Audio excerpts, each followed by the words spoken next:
Thank you for hosting this. It's fantastic. Okay, what I'd like to start off with is a little thing I called, what are we trying to do? Which is what I ask people all the time when they're riding horses. Well, what are you trying to do? What are you trying to accomplish? And I'm amazed at how many people actually can't really answer that question. And another one in dressage that I get all the time is, what is collection? I'm amazed at how many people can't answer that question who are supposed to be dressage riders. I'll pose that to you guys. Anybody know what collection is? No one's going to answer? Okay, tell me. Okay. No. That's part of collection. That's more like what we're going to start out today is by trying to learn what working gaits are. Working gaits mean, you probably heard the term. Working trot, ever heard that term? Okay. Do you know what it means?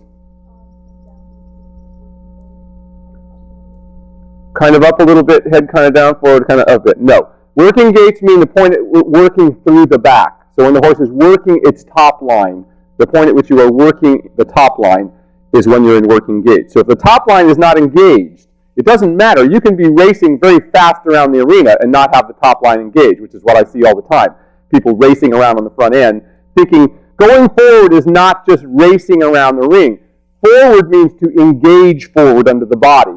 That's actually what the word forward means. It doesn't mean racing around the arena, as so many people tend to do. Now, sometimes we will send horses briskly on, but so what we're here to do today is to learn how to get your horse into working gait so that it will develop a top line.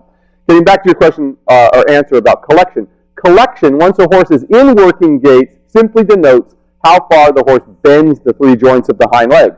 That's what collection is. In other words, instead of standing here like this, here I am in a working stand, here I am in a collected stand, so to speak. So if I were trotting, it would be the difference between trotting along like this in a working gait and trotting along like this, where I'm lowering and staying lowered behind, which requires a great deal of strength and development through the back.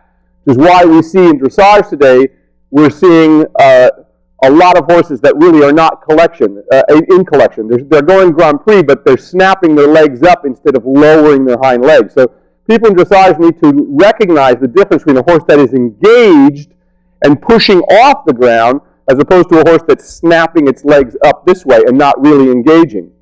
Unfortunately, in today's world, we have these horses today that are costing in the millions and millions of dollars, like Tortillas just sold for $17 million. I mean, to me that's ludicrous, but and he's already going downhill, which is the good thing about it.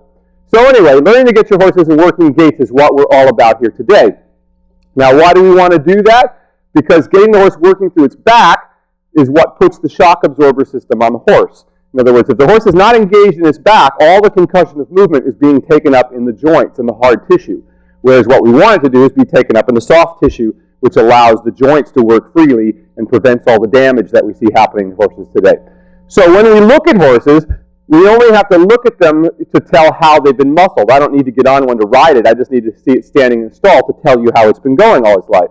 So when you see, we'll take this horse as an example, and don't think that I'm criticizing you here, but you're here to learn how to change the process. So standing here, which muscles would you say is this horse has developed? Has he developed his top line or his bottom line? Anybody see anything here?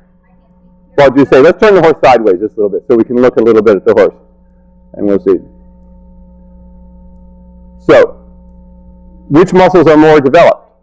Right, the underside muscles. So this tells me right away that this horse has been pulling itself along by its shoulders, at least for quite some time now, in order to develop this muscle like this underneath here. And we can see how up here, the horse's neck should be this thick up here, and it should be thin and relaxed down here if the horse has been developed correctly. When we see back here, see this big dip behind the saddle and this bump here? That's caused from the horse's back collapsing and going like this. So it tells me that the mechanics have not been happening correctly. And once again, a horse going like this, all the shock is going to be going into his joints, and it's going to shorten his useful lifespan by 2/3. I mean, today we're seeing these horses that have been ridden badly in dressage. It's people are literally, burning horses out by the time they're 6 and 8 years old. That's insane. The point of dressage is to make a horse last as long as possible, just like a person becoming physically fit themselves. It will make you live a lot longer and a lot healthier, or that's what we're trying to do for the horse.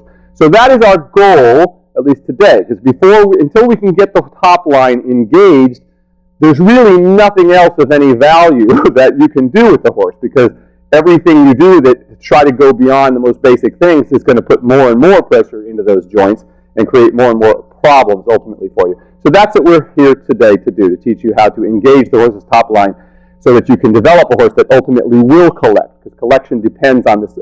True collection depends on the ability to engage the top line.